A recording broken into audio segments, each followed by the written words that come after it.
인생에 있어서 가장 중요한 질문 그리고 존재론이 뭐냐면 나는 누구인가라는 거예요. 나는 누구인가. 나는 어떤 존재를 가지고 있냐, 어떤 가치를 갖고 있냐라는 것이죠.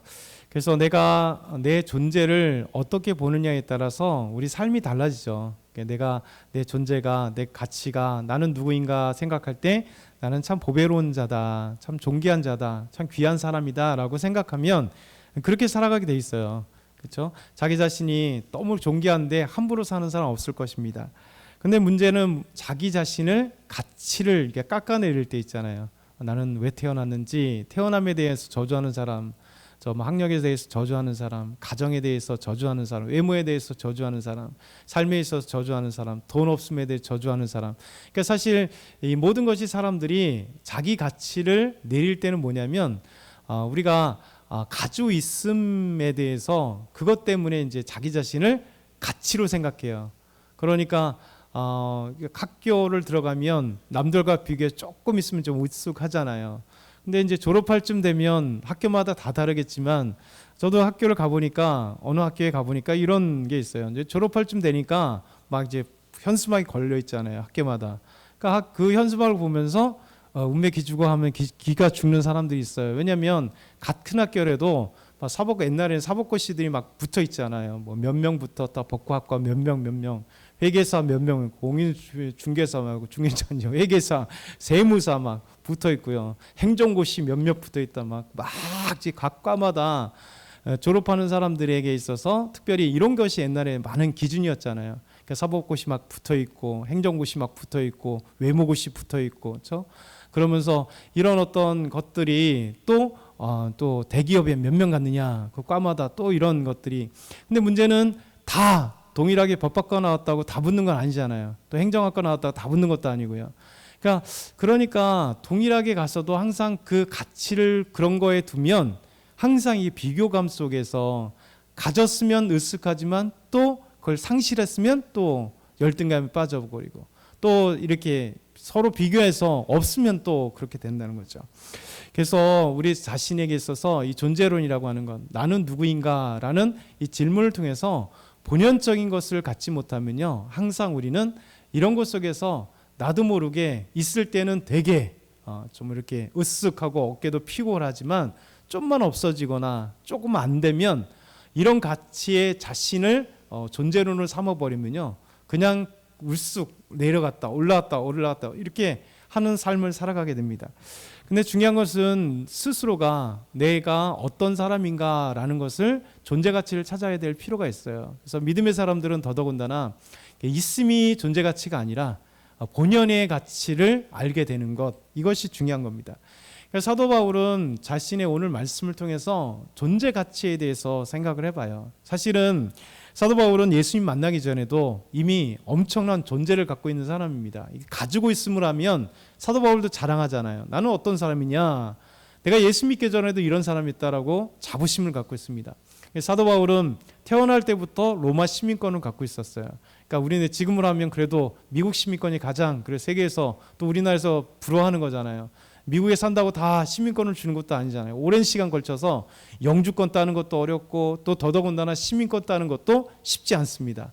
그러니까 태어나면서 그냥 시민권을 받으면 괜찮은데 그렇지 않으면 시민권 따기가 쉽지 않습니다. 왜 그러냐면 미국 시민권을 갖고 있다는 것은 그만큼 보이지 않는 혜택들이 많이 있기 때문에 그래요.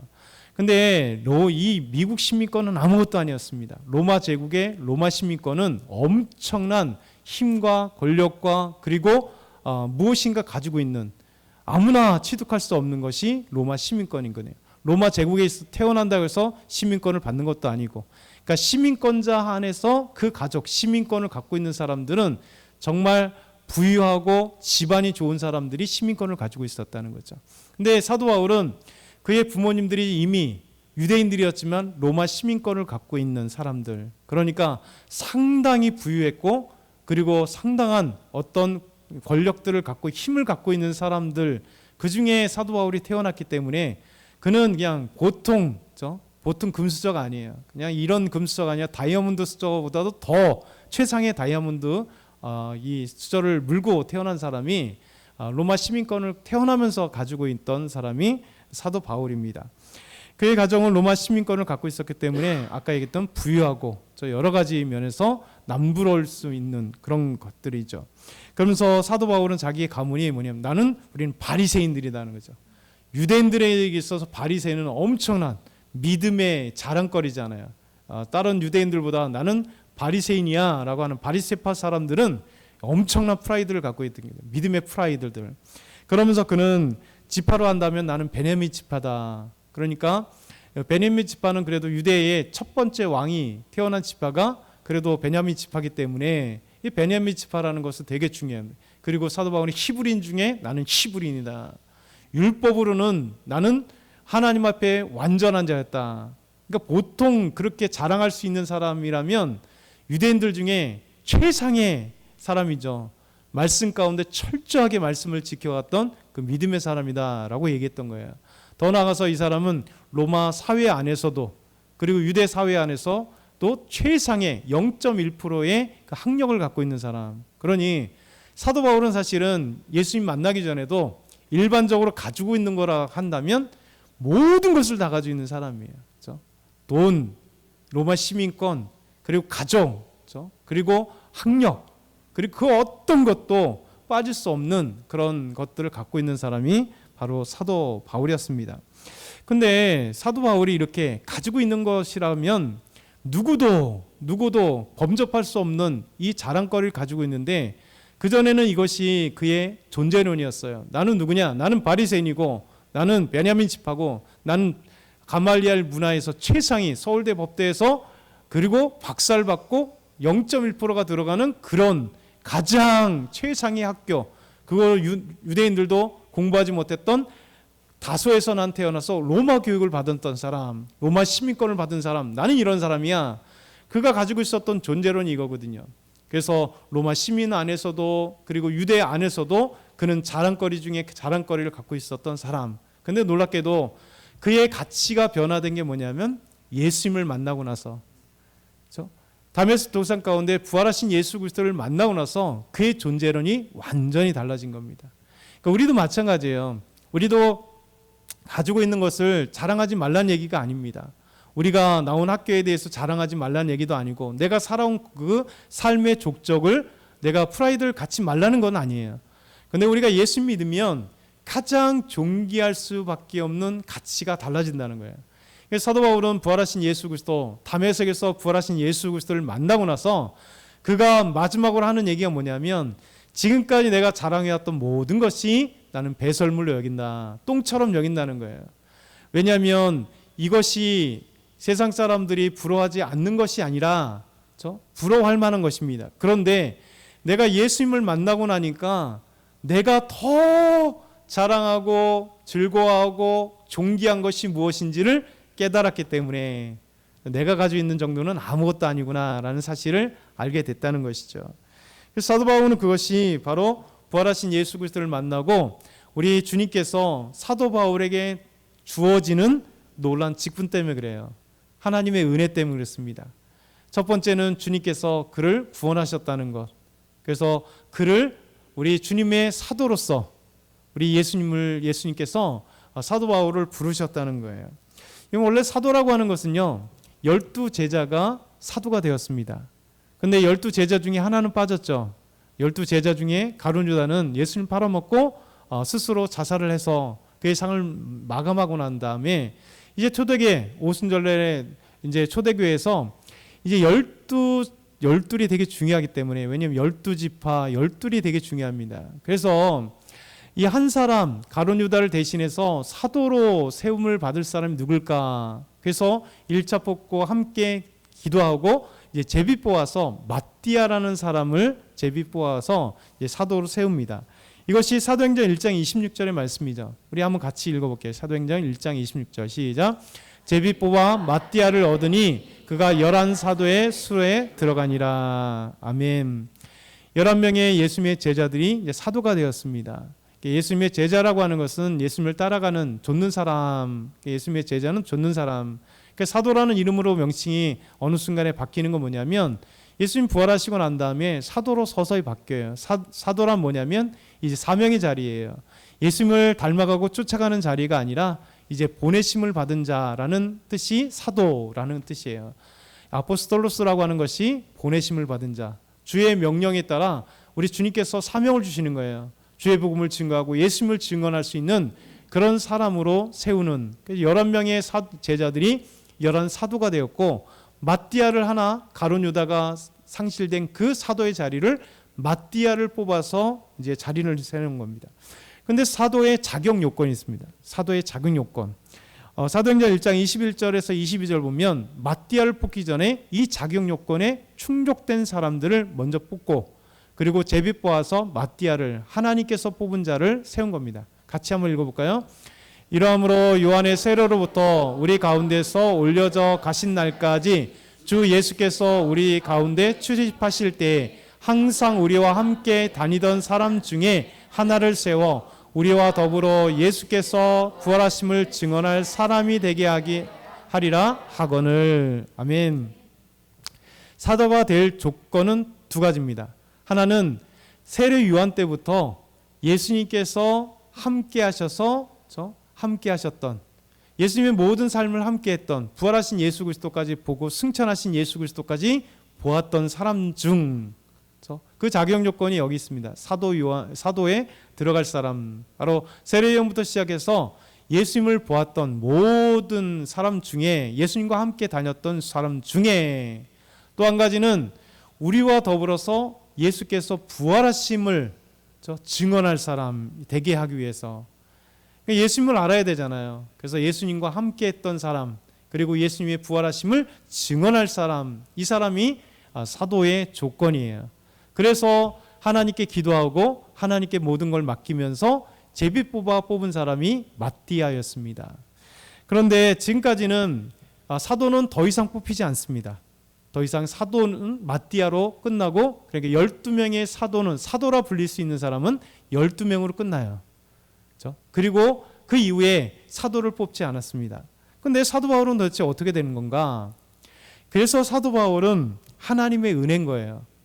그래서 오늘 말씀 보면 갈라디아서 1장 1절 다시 한번 읽어볼까요? 시작. 사람들에게서 난 것도 아니요 사람으로 말미암은 것도 아니요 오직 예수 그리스도와 그를 죽은 자 가운데 살리신 하나님 아버지로 말미암아 사도된 바울은, 여러분 사도가 된 바울은요, 사람들에 의해서, 예수님의 제자들 사도들이 하나님께 기도하면서 한 사람을 채워야겠습니다 라고 마띠아는 뽑고 더 이상 뽑지 않았는데, 예수님의 사도들에 의해서 뽑힌 것도 아니고, 그리고 초대교회가 함께 모여서 이제 사도가 하나 더 필요하기 때문에 기도합시다 하고 뽑은 게 아니에요.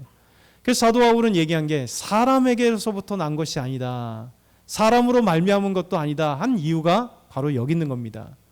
오직 사도가 된 바울은 어떻게 되냐면 예수 그리스도와 그를 죽은 자 가운데서 살리신 하나님 아버지로부터, 그러니까 예수님께로부터, 그리고 하나님께로부터 자기가 사도가 되었다는 거예요.